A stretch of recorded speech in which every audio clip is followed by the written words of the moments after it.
एक ऐसा स्टार्टअप जिसे देखकर आप भी अचंभित हो जाएंगे, लेकिन इस स्टार्टअप की कामयाबी का अंदाजा आप इसी से लगा सकते हैं कि इस स्टार्टअप की फ्रेंचाइजी अब हिंदुस्तान भर में दी जाने वाली है।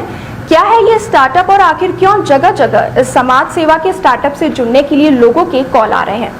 अक्सर आपने देखा होगा कि शादी विवाह में इवेंट मैनेजमेंट की कई कंपनियां काम करती हैं और विवाह को एक शानदार इवेंट के रूप में प्रेजेंट किया जाता है, लेकिन जब व्यक्ति अपने अंतिम सांस लेता है तो परिवार के चंद लोग ही उसके इस अंतिम घड़ी में उसके साथ रहते हैं और फिर तमाम अंतिम संस्कार की क्रियाएं पूरी करवाते हैं। आधुनिकता के इस युग में तमाम संस्कारों के साथ और विधि विधान के साथ अंतिम संस्कार करवाना एक चुनौती है। लोग कई परेशानियों का सामना करते हैं और ऐसे ही परेशानी देखी गजेंद्र पारिक ने। जब वो अपने जान पहचान के किसी व्यक्ति के यहाँ अंतिम संस्कार में गए, उन्होंने देखा कि अंतिम संस्कार करवाने के लिए और विधि विधान से तमाम क्रियाएं करवाने के लिए वहाँ उचित व्यवस्था नहीं थी। इसके बाद गजेंद्र पारिक और उनके पुत्र अक्षत पारिक ने स्टार्टअप को शुरू किया।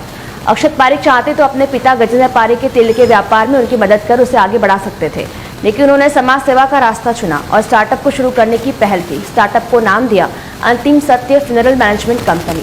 अंतिम सत्य की टीम एक न्यूनतम शुल्क लेकर संकट की इस घड़ी में परिवार के पास आती है और विधि विधान से अंतिम संस्कार करवाती है, साथ ही उत्थान और तर्पण तक की क्रियाएं भी करवाती है। अंतिम सत्य की वेबसाइट पर जाकर कंपनी की सेवाएं ली जा सकती है।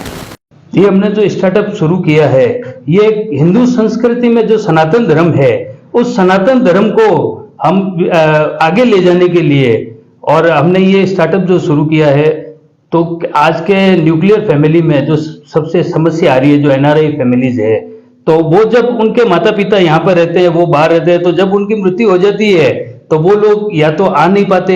हमने कई परिवार ऐसे देखे, हमारे पास फोन कॉल्स भी आते हैं, वो आना नहीं चाहते।